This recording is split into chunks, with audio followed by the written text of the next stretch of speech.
All right, Jay, can you give me another test real quick? Another test? Okay. Yep. Test. 1, 2, 1, 2. All right, I'm happy there. Very How are the good. levels?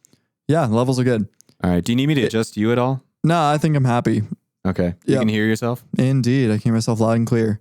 Okay. Is he late again?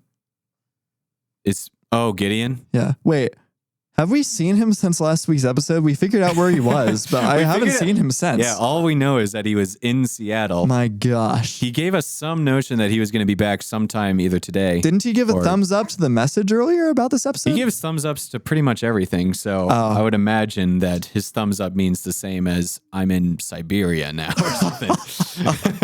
He has typical. Yeah. Well, what if we called Gertrude again? We could. She seems to have her eyes on him all the time. She has his whereabouts like 24/7, which is Formosa a little bit creepy. We should probably confront her about that one of these days, but for now it's useful. Or maybe we'll do an episode where Gideon confronts her about it. Oh, we'll do it on the air. It's gonna be great. All right. Well, let me call Gertrude real quick. Gertrude. Hello, Pueri. Oh, my word, Gertrude. You just get creepier every time we talk to you. What happened? What happened to you, Gertrude? What's going on? Well, I've been keeping an eye about 3 eyes on what's-his-face's Gideon, man of God's whereabouts. Okay. This is getting weird, Gertrude, but we just wanted to ask you a question. Is that okay? Sure. Gertrude, we just got to ask you, do you still have a file on Gideon, just like where he is at the moment? He said he was going to be back from Seattle today. I keep his file tattooed all over my body. Okay, we're hearing knocks. Is that him? Hang up, Carter. Hang up. Oh, what's up, guys? Hey, Gideon, you're back. Where have you been? Oh man, Seattle. I thought I told you that. Okay. Yeah, you did tell us that on the phone. Yeah, how was Seattle, by the way? Dreary. Yeah, we were plenty busy while you were away. I don't know if you listened to the last episode, but we did like a whole thing. Made some friends and some enemies. We made a few friends. I don't know if friends is the right word for. We were just on the phone with Gertrude. So I don't know if we would call her a friend or not. I mean, based off of that phone call I received last time, I'm kind of been scared to listen to that podcast. Well, the fans love it. All right. Well, apparently we are live. Welcome to the In the Garden show with Gideon, Marlatt, and Jake Hughes as your host. Today, our special guest is our producer, Carter Hey, guys. Brown. Hey, Carter. We haven't done an official interview for you yet. You've been on the show a couple of times, right? Indeed, I have. We talked RRR last time. We searched for Gideon too. Yeah, I've been on a few times, and always for the most interesting of topics. Yeah, for sure. BuzzFeed quizzes. BuzzFeed. Yeah, I forgot about that one. Well, Carter, we're here to talk with you about all things photography and movies, because that's pretty much your... That's my wheelhouse. That's your wheelhouse. That's your area of expertise. Yeah. Where to begin? Well, Carter... He's Lutheran. There you go. Well, all right. Well, that's great show, I just guys. learned recently, Welcome. that's how Chocolate Knox introduces me to everyone. He's like, oh yeah, that's Carter. He's a Lutheran. He's a Lutheran, I mean, it sums up a lot of things. Yeah. Well, how did you get your start in video? Yeah. Filmography. So it all started, my brother, who is sitting here spectating. Hey, shout out. Yeah, he would have been about 5. I would have been about 10. And we had an iPad. And we liked Legos. We liked Legos a lot. Ooh. So we would make videos about Legos. We watched all these YouTubers like The Brick Show, Night Shroud 99, all these people who'd review Lego sets and whatnot. So we decided to do the same. So we would just get our Lego sets, review them, show how to build things. None of these went anywhere. They've never made it to YouTube. They're probably still on that iPad locked in a nightstand somewhere. But yeah, so classic about thing. 10 was when I started doing that. When I was about 12, I was really into Bionicles. I still have a soft spot in my heart for Bionicles. They're so cool. Are we gonna get hate because of this, or is that just generally not a? Why would we get hate because of Bionicles? I don't know. I'm not into the world of building bricks, so I'm just. Oh my goodness. Yeah. No, I would make little stop motions of them. Those actually are on YouTube, but they are private. Yeah. And then, don't go Googling them. Yes. Public. No. So yeah, those I would say are what really kicked off my filmmaking journey. It's just making dumb little stories there, and that's how I learned composition. You just mess with your iPad at a young enough age, and you start getting to feel, oh, this looks good. Nice. Yeah. That's where I find one of the hardest things to train people on is good composition. Everyone has the rule of thirds and stuff, but for me, you just have to develop the feel for it over a long time. Yeah. That's what I enjoy with training people is just taking them out in the field. I don't give them any rules. I give them the phone and say, get me a good shot. Yeah. And I just have them keep redoing it until they get me one. It's fun. So I did some other things involving gaming and stuff that didn't really last. I've never been a gamer. And then what really, really got me into the world of editing and stuff was I started doing Rubik's Cube competitions. I can solve Rubik's Cube in about 17 seconds, which is a weird thing that most people don't know about me. This guy's a nerd. Oh, wow, really? You're just now realizing that. I mean, we established in the beginning he's Lutheran. That's an automatic nerdness. Yes, precisely. After the Rubik's Cubes and stuff, I kind of got out of that and was kind of just feeling lost in life. I didn't really have anything to make videos of. I got a job from a friend's friend to come help film weddings. Hey. Which... He's a romantic at heart. What? He's a romantic at heart. Is that what being a wedding photographer is? Yeah, just it was someone who's deeply romantic. In order to be a wedding photographer, you have to be so cold sometimes, man. Because they're having like this moment. You're like, no, I need to get the photo before the speeches. Right. You have to be able to Stop kissing. Stop. Yeah. Remove the lips. Remove the lips.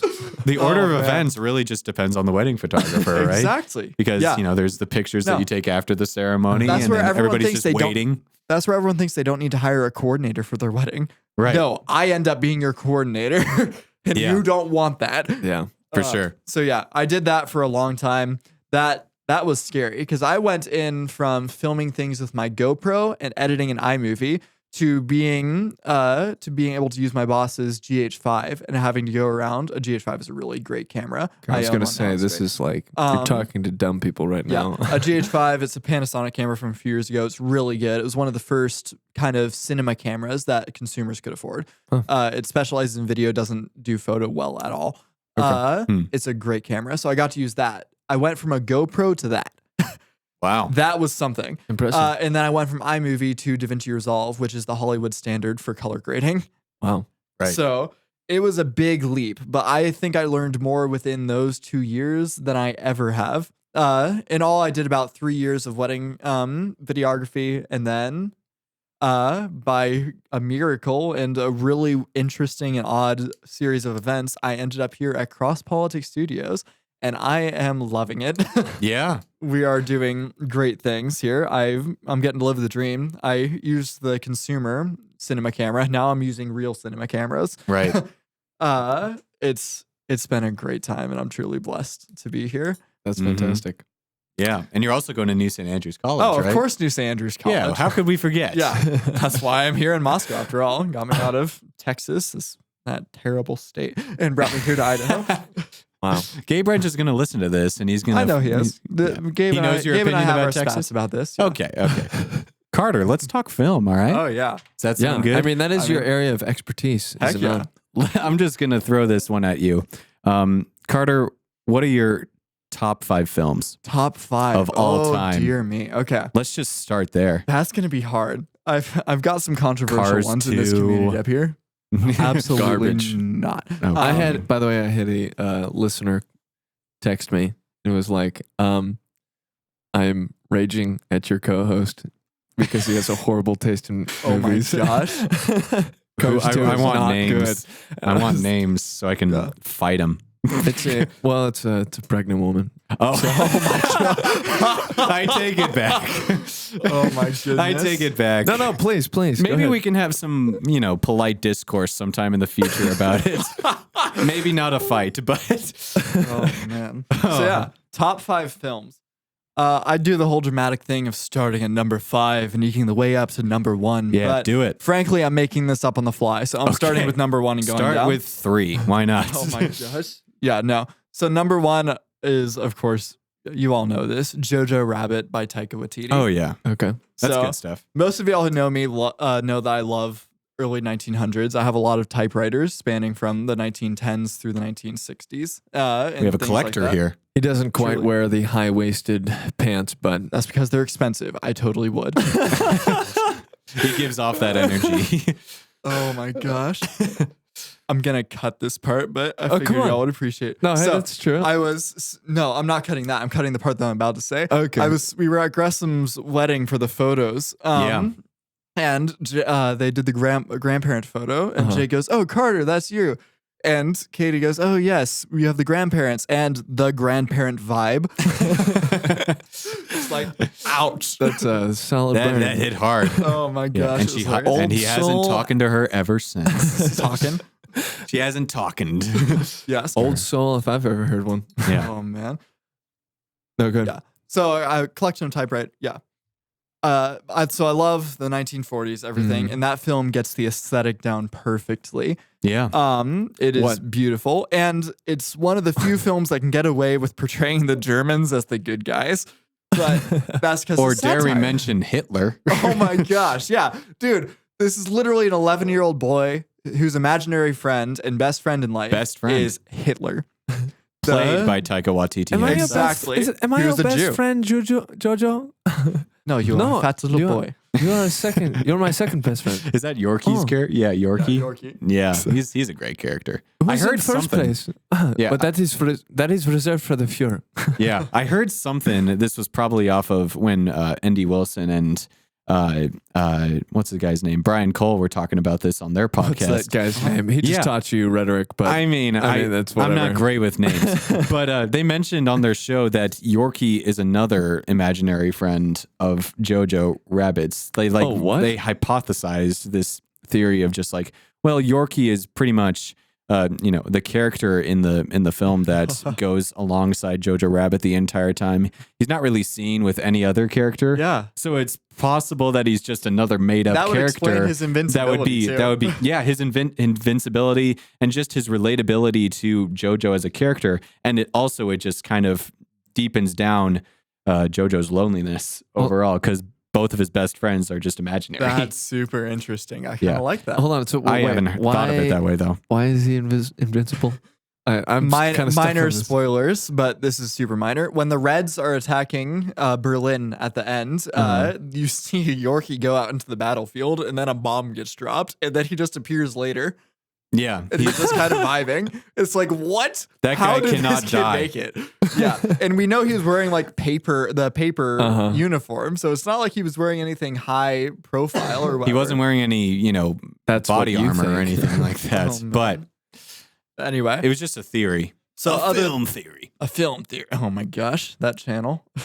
Other than it looking cool because of the 1940s and it being funny, the film touches on really great messages with family values and stuff. It portrays the tension with the father being gone at war and Bless you. I'm sorry, that standing was up a little louder than I Get tight, anticipated. my friend. Are you gonna make it? I think so. Oh my god. I'm back. Yes, good messages like your mom being hanged. Oh gosh. But your mom being Spoiler hanged for alert. what was right. Yeah. Okay, all right. Yeah. Yeah, but still, it's like, oh, this is the kids' movie. It is absolutely well, not a kid's it's movie. PG-13. Yeah. By The kid, no means is this a kid That's is fair. in the movie. Oh man. Yeah. All right. Well, what's number 2 for you then? Number 2, I think we're gonna have to give that to Arrival from Denis Villeneuve. This is a beautiful film. Amy Adams, Jeremy Renner, right? That's the one. Yeah. Dude, I love that movie. It's of course these aliens touch down to Earth and we have to figure out how to communicate with them. Psychedelic. Yes. I know I've heard Magister, good things about that movie. Have you not seen it? I've seen like bits and Oh pieces my of it. goodness, Jake Hughes. Next movie night, right? It's Oh, yeah. the sort of movie that you would take shrooms beforehand and you would not experience any change. You would just experience the movie. Did we watch the same movie? No. No, it is actually quite a good film. Yeah. I mean, I enjoyed it. Yeah, the weird plot twist and everything. it's so There's a good. plot twist? Yeah. Ooh, Indeed. I'll Don't look ruin forward it. to that. Don't ruin it. Yeah. It is good. I know Magister hates it because of Whoa. his portrayal of language, but I don't know. I kind of dig Oh it. gosh. So yeah. I know the basic premise of the movie, so I can probably understand what Yep. his objections are to it. But it's a very interesting take on sci-fi. I feel like it's in a sense a more realistic take. And it portrays the Chinese and the Russians as the bad guys. What more can you ask for? Dang. All right, that's my course. take on You Arrival, are but all yeah. about the early 1900s, aren't you? Oh yeah. But yeah, I love Arrival. Arrival is a truly great film, very artistic. It definitely, it's one of those films that can play with time and space in such a way that you can understand it, unlike Tenet. I have thoughts on that movie, but I digress. We can save that for another episode. Yeah. I haven't seen it yet, so maybe we Yep. can do an episode on that. Oh, nice. Yeah. But yeah, this is going to be a boring episode. Come on. No, this is good. I'm enjoying it. Number 3? Number 3, my goodness.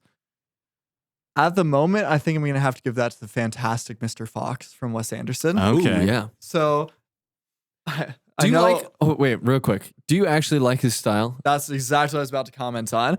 I get a Let's lot dig of into flack this. about this from my friends up here because it's NSA. Everyone loves Wes Anderson. I Is can't that a do it, thing? man. Is that a Because he thing looks- here? Oh, it's a huge thing. Have you not noticed this? It's because I he have looks. not. All his style just looks very European. Yeah. Like he's It's very heavily colorful influenced by and it's very Mhm. symmetric. It's very so I know interesting. that. He plays so. the symmetry well, and his colors are very interesting. But I feel like Jojo Rabbit perfected Wes Anderson Hey, because, yeah, That's fair. my critique of Wes Anderson is when every shot is perfect, none of them are.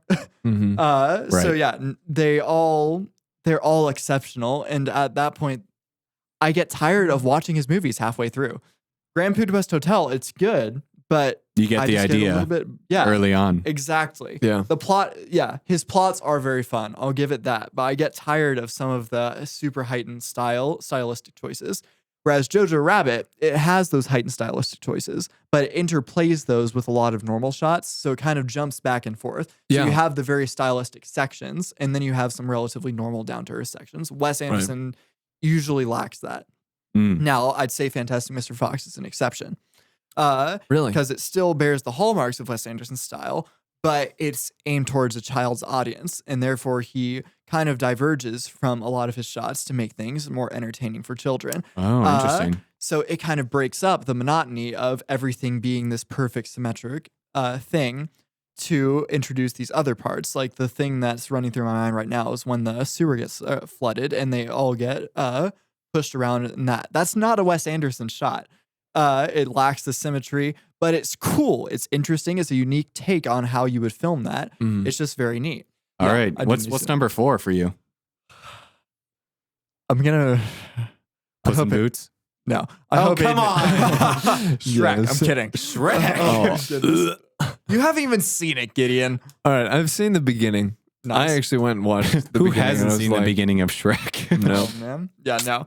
Aiden Anderson Press would be really X mad to doubt. at me if he heard this, but it's La La Land. La La Land. La La Okay, I Land. stand with you there. Okay, I Thank saw you, I saw Gideon. the end of La La Land. I haven't Oh. seen the beginning of Oh, it. you I need have to to I need to fix watch the You rest don't of have the it. context. It is Most a people- beautiful I film. love the music in that. Okay. It's really good. If I may, Please. and Carter, please back me up on this because you're Oh, more yeah. of the professional than I am. But I just love the story. So there is I mean, it's no surprise. Minor spoilers ahead. Minor spoilers. Minor. You can kind of see the writing on the wall. But it's this relationship. They get together. It's a great time. They work through things. They struggle through things. And in the end, they break up. And then at the very end of the movie, you see her married to another guy and he's got his dream. And it's this sort of like, they sit down, they see each other across the room and it plays through like the what ifs or whatever.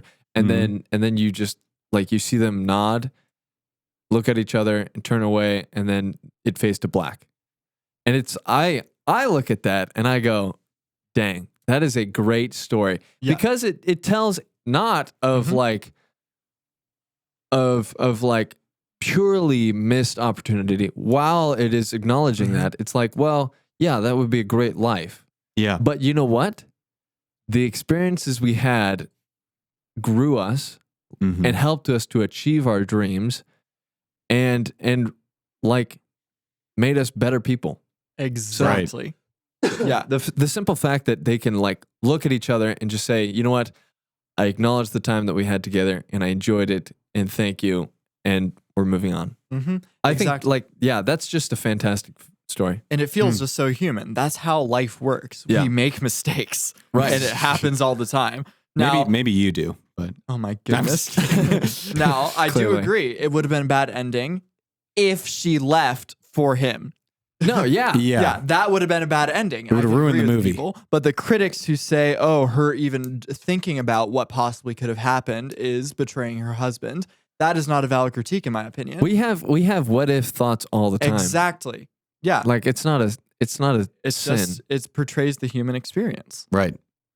Yeah, I think that's just like it's a fantastic film that it portrays beautiful human experiences and the what ifs and kind of what all goes through all of our heads, but at the same time appreciating where failure happens and learning the things that we can from those, like growing.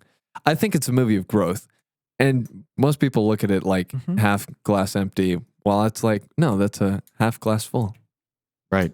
I said that totally wrong. You totally did. That's I mean, Gideon. if it's half of a I wasn't glass, going to comment on Wow. it if because it's I found it funny. divided down the middle, No, then like, it's basically an empty glass at that point. I finished halfway through that sentence. I just like, I'm saying this totally wrong. it's okay. I mean, All right, well, let's. we can move Can on. we cut that out? I thought it was funny. We're leaving that in. All right, fine, we'll leave it in. All right, We'll we've see got what Glass hallucinating half me tonight full. thinks. Oh my word! Yeah. All right. Well, we got one more film from One Carter more for film. And we Oh, yeah. we fifth said the place. we said the worst for last. In fifth place, we have Oh Brother Rod. That was tempting, but I think we're going to go with Prisoners by Denis Villeneuve. Another that's his second entry on there. I love Denis Villeneuve. He did Dune, of course. Yeah. He did Oh, the Blade. newest Dune? Yeah, Dude, that is a good movie. that is. Dune. Yeah, I love. Oh Dune. my gosh. Ba-dum. Yeah. Dude, Where's that thing? Oh, it should am be. I gonna have to edit this? There we go. Yeah. That took Dude. me way too long. I'm sorry. No. So, Prisoner. Prisoners. So yeah, it's a very real story. Of It's a true kind story. of just no, but it feels okay. real. Okay. It evoked very visceral reactions in my dad. Really? It's just kind of portraying the depths a Christian father will sink to when someone messes with his daughters. Oh. It's really Is Jake so- Gyllenhaal in that? Jake Gyllenhaal and Hugh Jackman. Okay. And I they- feel like I've heard of this movie. They then. both give outstanding performances. They do. They Okay. are. It's very raw and great. Dude, the guy who plays the Riddler in the Robert Pattinson Batman is in it as well. Mhm. And he Haven't does a seen great that either. job. Okay, so Carter, so we're getting low on time here, but just to leave an impression on this episode. So there's probably going to be some listeners who are aspiring filmmakers, aspiring Oh yeah. people who want to work in the world of movie magic. Do you have any advice for these aspiring filmmakers? Disney. Anything about yeah, believe in yourself and do good composition. Is that it? No. Yeah. So All right. biggest Well, ad- thank you guys for tuning in. No, go for it. my biggest piece of advice is stop worrying about, oh, my camera isn't good enough. I just have an iPhone. An iPhone 13 is better than any camera in like the past decade. Yeah. That's a big exaggeration. But an iPhone 13 or even an 11, dude, the 11's cameras are great. They have stabilizers built in. It's ridiculous. Yeah. If you're using an Android, I'm sorry, you're up the creek without a paddle. I'm kidding. Make videos with those too. But just get out But you there. know. One of the exercises that I've been having our intern at Cross Politic do, I've been helping her out with this, is go to our local coffee shop, Sword and Shovel, start filming there. Get your establishing shots, get everything, and literally walk to the studio and film everything along the way.